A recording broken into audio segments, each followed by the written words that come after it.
सभी साथियों को नमस्कार। एक बार फिर से आप सभी का स्वागत है। तो सेट 2023 का पेपर है वो आज कंप्लीट हो चुका है और काफ़ी साथियों के मन में डाउट भी है कि सर कट ऑफ क्या जा सकती है, पेपर का लेवल क्या रहा, इजी है या हार्ड है या मीडियम है। तो हम बात करें पेपर के लेवल की, तो पेपर का लेवल नो डाउट काफ़ी अच्छा लेवल था। सेट में ऐसे लेवल की उम्मीद किसी ने नहीं की थी। दूसरी चीज़, इसके अंदर जो स्टेटिस्टिक के क्वेश्चन है वो भी काफ़ी ज़्यादा डाल रखे हैं, 26 क्वेश्चन, यानी कि हम बात करें 100 में से 26 क्वेश्चन यानी चौथा हिस्सा है वो स्टेटिस्टिक का डाल रखा है। तो 5-4 क्वेश्चन ये ज़्यादा हैं। अगर 20 क्वेश्चन स्टेटिस्टिक से आते तो अपने लिए और ज़्यादा ईजी रहता। रही बात कट ऑफ की, तो कट ऑफ का अनुमान ऐसे नहीं लगाया जा सकता। जब हमारे पास डाटा हो 100 से 150 के बच्चों के, तो उसके आधार पर ही कट ऑफ का अनुमान लगाया जा सकता है। तो हम बात करें कि कौन से टॉपिक से कितने क्वेश्चन पूछे गए थे और कौन सा टॉपिक है वो ज़्यादा हार्ड पूछा गया था, कौन सा टॉपिक था जो आसान था, तो इसके बारे में हम थोड़ी सी चर्चा कर लेते हैं। तो रियल एनालिसिस से क्वेश्चन पूछे गए थे, 13 क्वेश्चन पूछे गए थे। लीनियर अलजेब्रा से 12 क्वेश्चन पूछे गए थे। कॉम्प्लेक्स एनालिसिस से 11 क्वेश्चन थे और मॉडर्न अलजेब्रा से भी 11 क्वेश्चन पूछे गए थे। एनए से 3 थे, टोपोलॉजी से 2 क्वेश्चन पूछे गए थे, ओडी और पीडी से 14 क्वेश्चन, ये काफी ज्यादा क्वेश्चन पूछे गए हैं। इंटीग्रल इक्वेशन से 3 हैं, सीओई से 2 हैं और मैकेनिक्स से 3 हैं और स्टैटिस्टिक्स से 26 क्वेश्चन। तो हम बात करें लेवल की, तो रियल का लेवल है वो मीडियम था। मीडियम लेवल था, ना तो ज्यादा हार्ड था ना ही ज्यादा आसान था। कुछ क्वेश्चन इसमें 1-2 मैट्रिक्स बेस के क्वेश्चन अच्छे ही पूछे गए थे, कुछ क्वेश्चन है वो आसान ही पूछे गए थे। लीनियर अलजेब्रा का पेपर भी मीडियम था। जो मैट्रिक्स वाला पार्ट है वो काफी आसान पूछा गया था और दूसरा पार्ट है वहां से थोड़े अच्छे क्वेश्चन पूछे गए थे। बात करें कॉम्प्लेक्स एनालिसिस की, तो यहां से सबसे सिंपल पार्ट था। कॉम्प्लेक्स वाला सबसे सिंपल पार्ट था, जो पिछली बार हमने डिस्कस किए थे सेट के जो एग्जाम पेपर है, वही कंसेप्ट है। इंटीग्रल फाइंड आउट करना, रेसिड्यू फाइंड आउट करना, हार्मोनिक है तो क्या होगा। तो कॉम्प्लेक्स का जो सबसे आसान पार्ट है वो कॉम्प्लेक्स वाला था।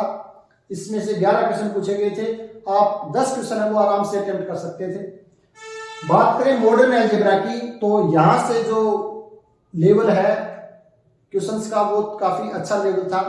फील्ड थ्योरी से भी क्वेश्चन पूछे गए थे, गैलवाज ग्रुप से भी क्वेश्चन पूछे गए थे। तो मॉडर्न अलजेब्रा है वो थोड़ा सा अबो एवरेज रहा। बात करें एनए की, तो एनए वाले तो कैलकुलेशन वाले पार्ट क्वेश्चन होते हैं, इसमें टाइम टेकिंग थोड़ा सा ज्यादा रहता है। ओडी और पीडी की मेन है, ओडी पीडी 14 क्वेश्चन है, तो इसमें कुछ क्वेश्चन है वो बिल्कुल आसान थे। जैसे हम बात करें पीडी में वो क्वेश्चन जो हाइपरबोलिक होगा या पैराबोलिक होगा या इलिप्टिक होगा, s² - 4rt चेक करना था। तो यहां से इस कंसेप्ट से 2-3 क्वेश्चन पूछे गए हैं और सबसे आसान पार्ट है वो यही माना जाता है पीडी के अंदर। तो पीडी और ओडी में बात करें तो 10 क्वेश्चन है वो काफी आसान थे, हालांकि 3-4 क्वेश्चन है वो थोड़े से लेंथी भी थे और टाइम टेकिंग थे। टोपोलॉजी से 2 क्वेश्चन पूछे गए थे, दोनों ही ये कहें कि लेवल उनका अच्छा था। ये नहीं कि डायरेक्ट अगर आपको बेसिक चीजें पता है तो ये क्वेश्चन नहीं होने वाले। बात करें इंटीग्रल इक्वेशन की, तो 3 क्वेश्चन पूछे गए थे, सीओवी से 2 क्वेश्चन थे और मैकेनिक्स से 3 क्वेश्चन थे और स्टैटिस्टिक्स से पूछे गए थे 26 क्वेश्चन। तो ये क्वेश्चन है वो सबसे ज्यादा डिफरेंस क्रिएट करेंगे। जिसने स्टैटिस्टिक पढ़ा हुआ है वो इसमें बढ़त बनाएंगे और जिसने नहीं पढ़ा उसके लिए ये वाला नेगेटिव रहेगा। तो रही बात की कट ऑफ की, तो मैंने बताया कट ऑफ 1-2 दिन में थोड़ा सा और आंसर की आ जाती है अच्छे से। तो हम बात करें आंसर की तो लगभग 100 में से 70 से 80 क्वेश्चन की जो आंसर की है वो Rajhara academy of mathematics Telegram channel पे अपलोड कर दी गई है और आज लेट रात तक लगभग सभी क्वेश्चन की आंसर की है वो आपको प्रोवाइड करवा दी जाएगी। तो जिसके जितने मार्क्स आ रहे हैं वो एक बार अच्छे से जोड़ लेंगे और फिर हम एक ग्रुप के अंदर डिस्कस कर लेंगे कट ऑफ क्या जा सकती है और क्या नहीं जा सकती। हालांकि अब कट ऑफ का कोई मायने नहीं है क्योंकि एग्जाम हो चुका है, कट ऑफ ज्यादा रहे या कम रहे कोई फर्क नहीं पड़ना है।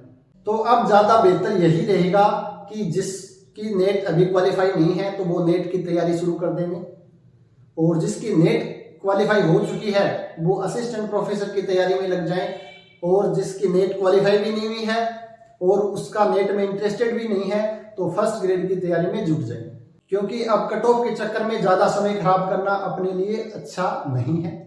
तो ये था पेपर का लेवल और नंबर ऑफ क्वेश्चंस, और कल से हम कॉम्प्लेक्स और रियल के जो सॉल्यूशन है वो भी प्रोवाइड करवा देंगे। तो 1 बाय 1 करके हम लगभग सभी टॉपिकों के आपको सॉल्यूशन है वो भी प्रोवाइड करवा देंगे। तो मिलते हैं नेक्स्ट क्लास में, तब तक आप सभी साथियों का बहुत बहुत धन्यवाद।